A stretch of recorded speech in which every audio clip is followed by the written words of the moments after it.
श्रीमद् भगवद गीता द्वितीय अध्याय महात्म।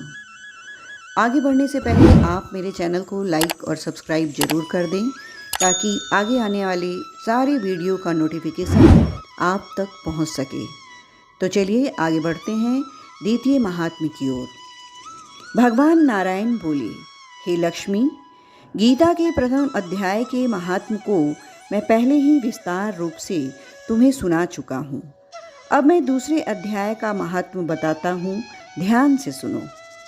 जम्बू द्वीप के दक्षिण क्षेत्र में पूर्ण नामक एक सुंदर नगरी थी, जहाँ देव सुशर्मा नाम एक ब्राह्मण रहता था।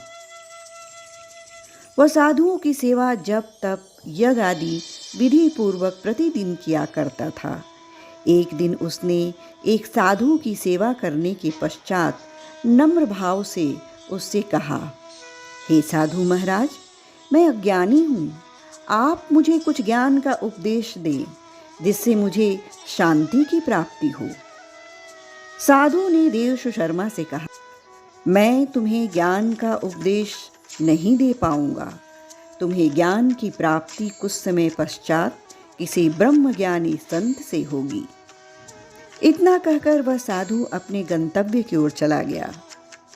इस तरह देव सुशर्मा को साधु संतों की सेवा करते हुए बहुत दिन बीत गए।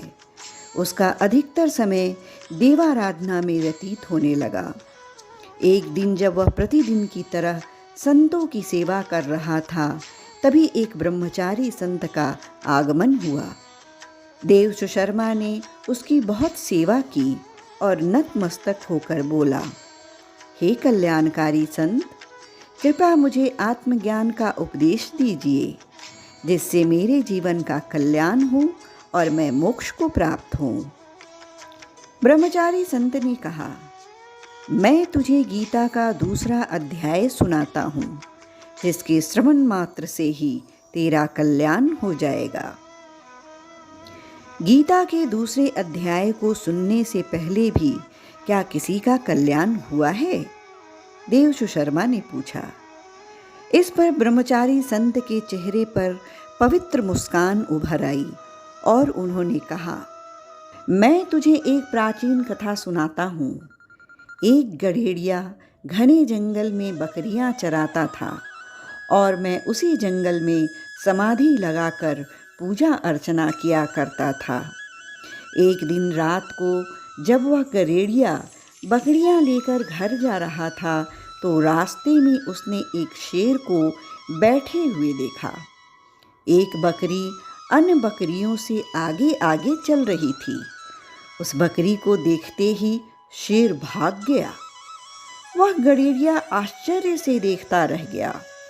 उस घटना को देखकर मैं भी गधेड़िए के पास पहुंचा और उससे कहा, मैंने आज यह घोर आश्चर्य देखा है कि एक बकरी को देखकर शेर भाग गया।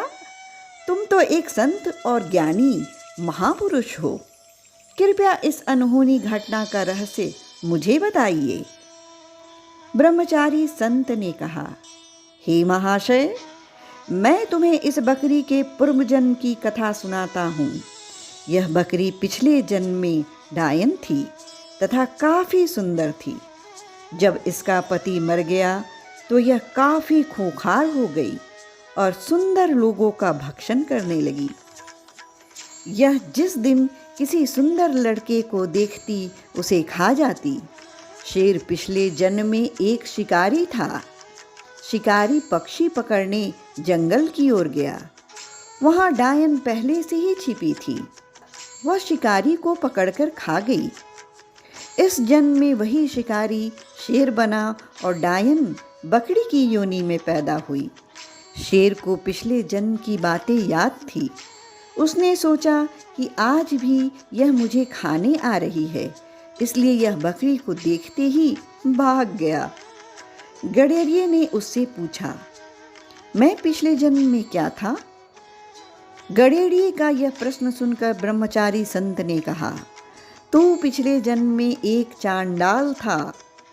फिर गधेड़िए ने ब्रह्मचारी संत से नम्रतापूर्वक पूछा, हे महात्म, क्या कोई ऐसा उपाय है जिसके द्वारा हम इस निर्मोही देह का त्याग कर सकें? ब्रह्मचारी संत ने कहा, तुम तीनों का कल्याण करने का एक उपाय मेरे पास है।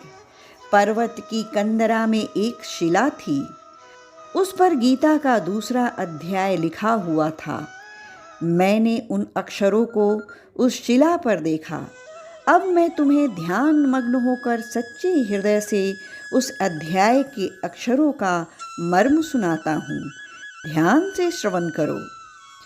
तब ब्रह्मचारी संत ने उन्हें गीता के दूसरे अध्याय के अक्षर सुनाए। उसी क्षण आकाश से विमान उतरा और उन तीनों को लेकर वैकुंठ लोक की ओर चला गया। इस प्रकार उन तीनों ने अधम देह को त्याग कर मोक्ष प्राप्त किया। देव सुशर्मा ने भी गीता के दूसरे अध्याय का ज्ञान पाकर मोक्ष प्राप्त किया। यह कथा समाप्त करते भगवान विष्णु ने लक्ष्मी से कहा, हे लक्ष्मी, जो मनुष्य गीता के दूसरे अध्याय को पढ़े अथवा श्रवण करे, उसका वर्णन अवर्णनीय है। गीता के इस अध्याय का पाठ सुनने से प्राणी मुक्ति को प्राप्त होते हैं। इस प्रकार श्रीमद् भगवद गीता के दूसरे अध्याय का महात्म्य समाप्त हुआ। जय श्री कृष्ण।